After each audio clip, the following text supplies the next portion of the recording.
Welcome to Classic Storytime Hub. Tonight, we bring you a reimagined retelling of H.P. Lovecraft's haunting tale, Hypnos, a story reshaped in fresh words, yet carrying the same shadows of cosmic dread and forbidden dreams. Prepare yourself, for sleep itself may never feel safe again.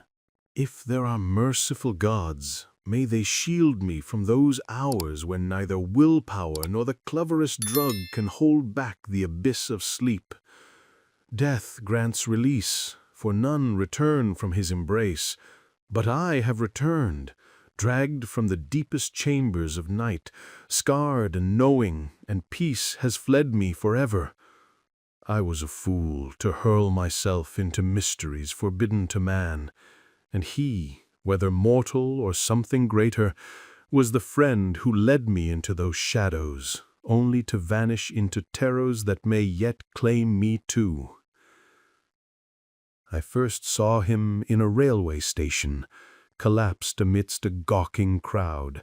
His body, draped in black, was seized by a strange rigidity as though carved from stone. He looked near 40, his face hollow yet strikingly beautiful, framed by hair and beard once raven dark, now streaked with gray. His brow gleamed pale as marble, vast and noble, like the relic of some forgotten god. To my sculptor's eye he was no man at all, but a statue torn from ancient ruins and given breath in our weary age.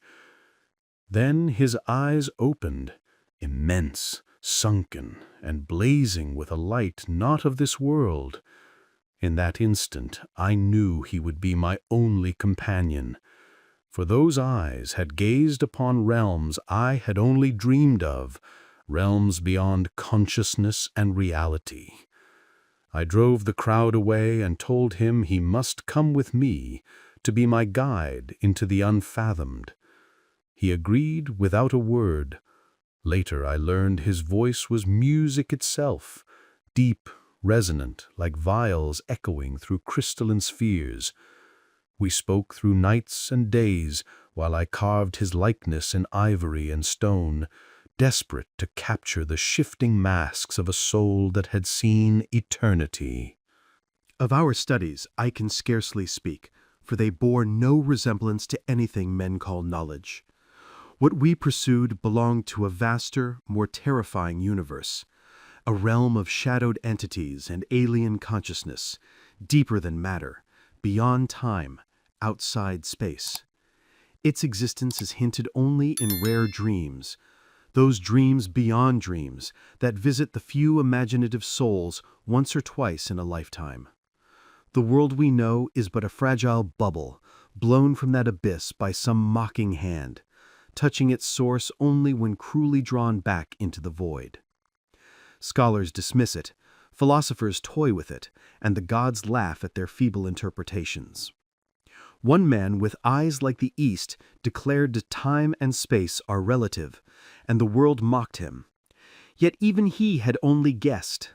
I longed to do more than guess, and my companion had already begun to succeed.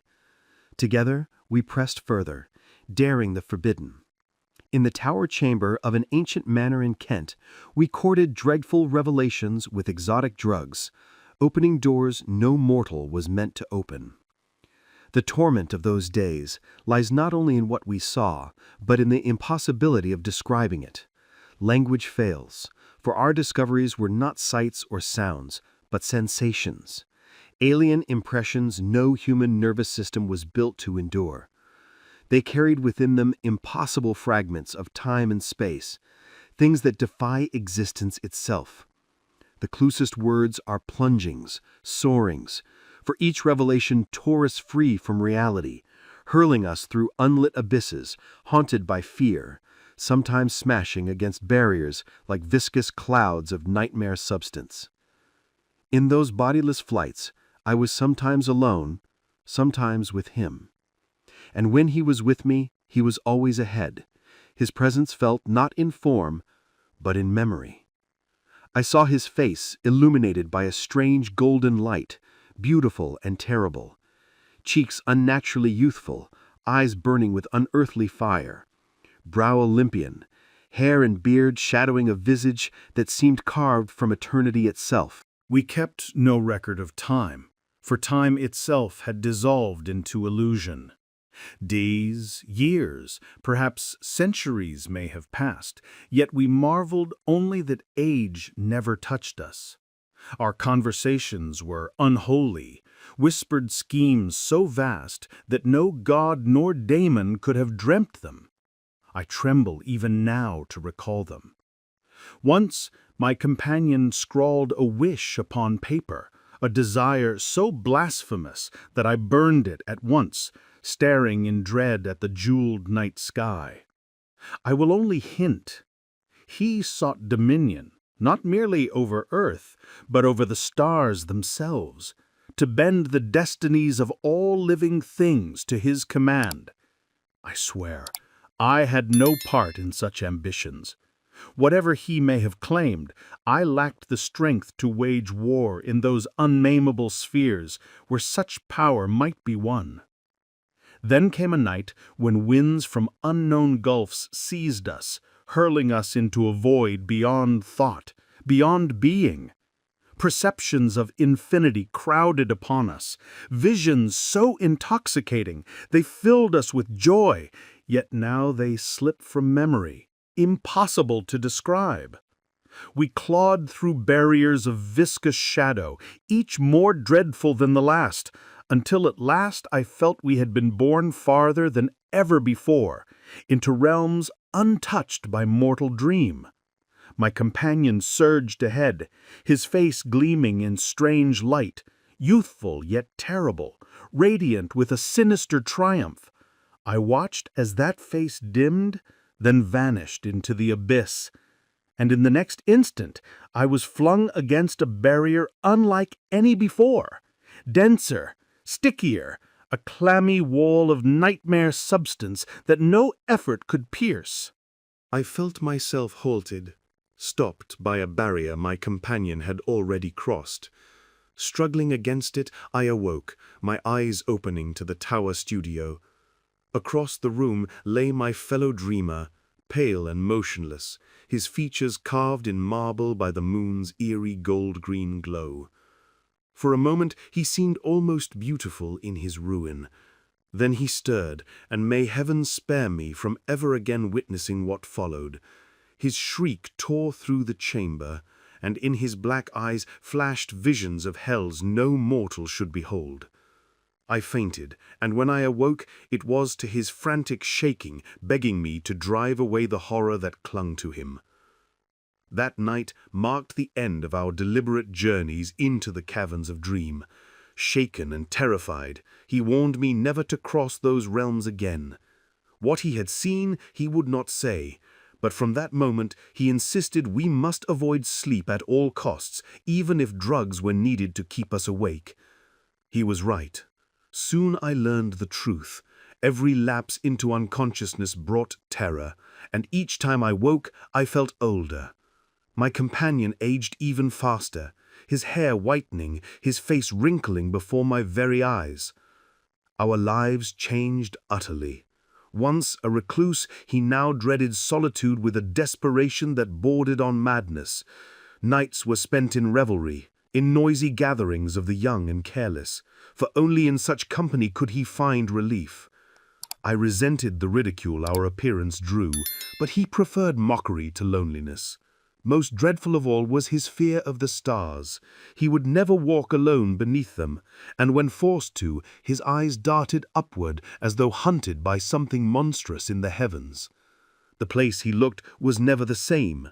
Northeast in spring, overhead in summer, northwest in autumn, east in the winter nights. Only midwinter evenings seemed to grant him some fragile peace. It took me 2 years to understand. He was always staring at one particular spot in the sky, a place marked by the constellation Corona Borealis.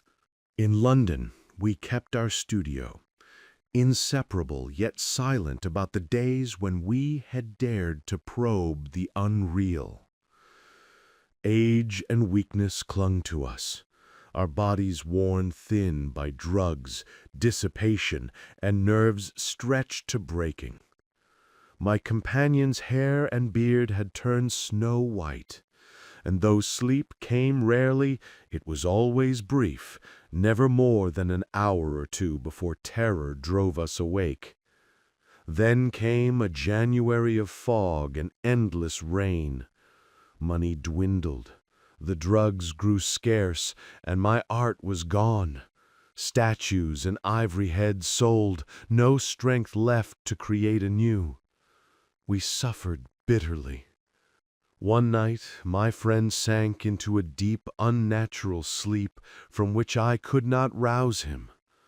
I remember it still, the pitch-black garret beneath the eaves, rain hammering the roof, the ticking of a lone clock, the phantom ticking of our watches, the creak of a distant shutter, muffled city noises drifting through fog, and worst of all, the steady, sinister breathing of my friend. Each breath was a rhythm, measuring out moments of agony as his spirit wandered through forbidden spheres, hideous and remote. The vigil pressed upon me until my mind began to unravel. Trivial impressions crowded in, clocks, time, space, infinity. And then my thoughts turned outward. Beyond the roof, beyond the fog and rain, Corona Borealis was rising in the northeast. That constellation he had always dreaded, its arc of stars glowing unseen through the abyss of ether. Suddenly, my ears caught something new, something distinct in the medley of magnified sounds. A low, insistent whine, far away yet piercing. It droned, it clamored, it mocked, it called from the northeast. It was not the distant whine that shattered my mind, nor the shrieks that summoned lodgers and police to break down the door. No, it was what I saw.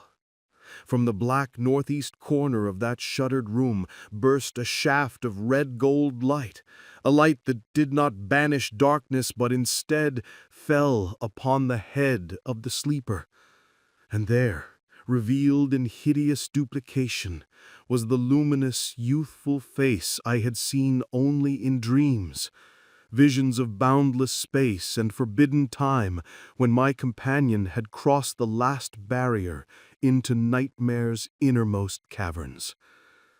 I watched as the head rose, eyes black and liquid opening wide in terror, lips parting for a scream too dreadful to escape. That face, bodiless, radiant, rejuvenated, held more raw, brain-shattering fear than all the heavens and earth combined. No words were spoken, only the sound growing nearer, nearer, as I followed his mad stare along that cursed shaft of light. And then I saw. For an instant I saw what he saw. My ears rang. My body convulsed, and I fell into shrieking madness as the door burst open around me. What it was, I cannot say. My companion saw more, but his lips will never speak again. And so I live in dread, guarding against Hypnos, Lord of Sleep, against the night sky, against the ruinous ambitions of knowledge and philosophy. What truly happened remains unknown. For not only my mind but the minds of others were touched by a forgetfulness that reeks of madness. They say I never had a friend, that only art, philosophy, and insanity filled my tragic life. The police soothed me, the doctor calmed me, and none saw the nightmare that had unfolded. My companions stirred no pity, but what they found upon the couch brought me a fame I despise. And now I sit, broken and drug-ravaged, bald and shriveled, praying endlessly to the object they discovered, an object that has become my curse. They deny that I ever sold my last statue, and instead point with awe to the thing left behind by that terrible shaft of light, cold, petrified, and silent. It is all that remains of my companion, the one who led me into madness and ruin. A head of marble, flawless as if carved by the hands of ancient Hellas itself. Youth clings to it, a youth untouched by time, with a bearded face of impossible beauty, lips curved in a faint smile, brow Olympian, and locks crowned with poppies, waving as though stirred by some eternal breeze. They whisper that this haunting visage is my own, as I was at 25. Yet upon the marble base lies a single word carved in the letters of Attica, a name that seals my fate forever. Hypnos. And thus the story ended. If you liked this journey into the worlds of classic literature, do not forget to support us by subscribing so we can tell you more. And hey, if there's a classic tale you'd love to hear told in this suspenseful style, drop its name in the comments below. Your suggestion might be our next chilling adventure.